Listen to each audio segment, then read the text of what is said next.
এক নং অতিথিশালাত দুইখন ৰাজ্যৰ মাননীয় মুখ্যমন্ত্ৰীৰ এক বৈঠক অনুষ্ঠিত হয়। এই বৈঠকত ৰিজনেল কমিটিৰ চেয়াৰমেনসকল উপস্থিত আছিল। মিটিংখন খুব সৌহাৰ্দ্যপূৰ্ণভাৱে ইয়াত অনুষ্ঠিত হয় আৰু যিখিনি ছেক্টৰ আমি চিলেক্ট কৰি লৈছিলোঁ ডিফাৰেঞ্চ থকা সেইবিলাক ইতিমধ্যে ৰিজনেল কমিটিয়ে পৰিভ্ৰমণ কৰিছে আৰু যিখিনি তথ্য লাভ কৰিছে মানুহৰ অপিনিয়ন লৈ বিভিন্ন দিশ চাই সেইখিনি আজি দুয়োগৰাকী মুখ্যমন্ত্ৰীক অৱগত কৰা হৈছে। খুব সোনকালে পুনৰ এক বৈঠক অনুষ্ঠিত হ'ব। যিহেতু আমাৰ মাননীয় মুখ্যমন্ত্ৰী ডক্টৰ হিমন্ত বিশ্ব শৰ্মা ডাঙৰীয়াই দায়িত্ব লোৱাৰ পিছৰে পৰাই চুবুৰীয়া ৰাজ্যৰ লগত থকা যি দীৰ্ঘদিনীয়া সীমা সমস্যা সমাধানৰ কাৰণে উপৰ্যুপৰি চেষ্টা কৰি আহিছে, চেষ্টা অব্যাহত ৰাখিছে। আমি ভাবোঁ যে জানুৱাৰী মাহৰ ভিতৰতেই অসম মেঘালয়ৰ মাজত দীৰ্ঘদিনীয়া যিকেইটা পইণ্টক লৈ যিকেইটা এৰিয়াক লৈ বিবাদ চলি আছিল, ডিফাৰেঞ্চ যিবিলাক এৰিয়াক লৈ আছিল সেইবিলাকৰ সমাধান নিশ্চয় ওলাব। এক নং অতিথিশালাত দুইখন ৰাজ্যৰ মাননীয় মুখ্যমন্ত্ৰীৰ এক বৈঠক অনুষ্ঠিত হয়। এই বৈঠকত ৰিজনেল কমিটিৰ চেয়াৰমেনসকল উপস্থিত আছিল। মিটিংখন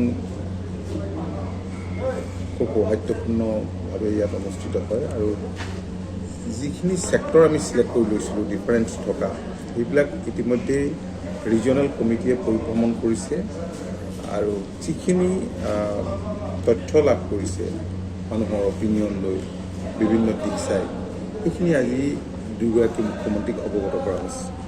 খুব সোনকালে পুনৰ এক বৈঠক অনুষ্ঠিত হ'ব। যিহেতু আমাৰ মাননীয় মুখ্যমন্ত্ৰী ডক্টৰ হিমন্ত বিশ্ব শৰ্মা ডাঙৰীয়াই দায়িত্ব লোৱাৰ পিছৰে পৰাই চুবুৰীয়া ৰাজ্যৰ লগত থকা যি দীৰ্ঘদিনীয়া সীমা সমস্যা সমাধানৰ কাৰণে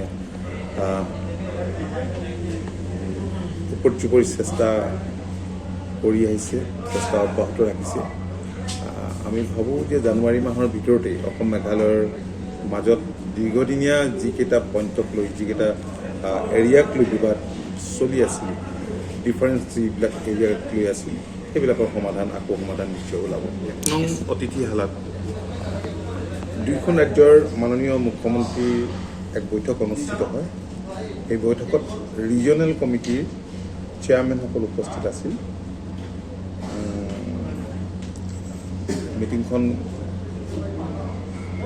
খুব সৌহাৰ্দ্যপূৰ্ণভাৱে ইয়াত অনুষ্ঠিত হয় আৰু যিখিনি ছেক্টৰ আমি চিলেক্ট কৰি লৈছিলোঁ ডিফাৰেঞ্চ থকা সেইবিলাক ইতিমধ্যে ৰিজনেল কমিটিয়ে পৰিভ্ৰমণ কৰিছে আৰু যিখিনি তথ্য লাভ কৰিছে মানুহৰ অপিনিয়ন লৈ বিভিন্ন দিশ চাই সেইখিনি আজি দুয়োগৰাকী মুখ্যমন্ত্ৰীক অৱগত কৰা হৈছে। খুব সোনকালে পুনৰ এক বৈঠক অনুষ্ঠিত হ'ব। যিহেতু আমাৰ মাননীয় মুখ্যমন্ত্ৰী ডক্টৰ হিমন্ত বিশ্ব শৰ্মা ডাঙৰীয়াই দায়িত্ব লোৱাৰ পিছৰে পৰাই চুবুৰীয়া ৰাজ্যৰ লগত থকা যি দীৰ্ঘদিনীয়া সীমা সমস্যা সমাধানৰ কাৰণে উপৰ্যুপৰি চেষ্টা কৰি আহিছে, চেষ্টা অব্যাহত ৰাখিছে। আমি ভাবোঁ যে জানুৱাৰী মাহৰ ভিতৰতেই অসম মেঘালয়ৰ মাজত দীৰ্ঘদিনীয়া যিকেইটা পইণ্টক লৈ যিকেইটা এৰিয়াক লৈ বিবাদ চলি আছিল, ডিফাৰেঞ্চ যিবিলাক এৰিয়াক লৈ আছিল সেইবিলাকৰ সমাধান নিশ্চয় ওলাব।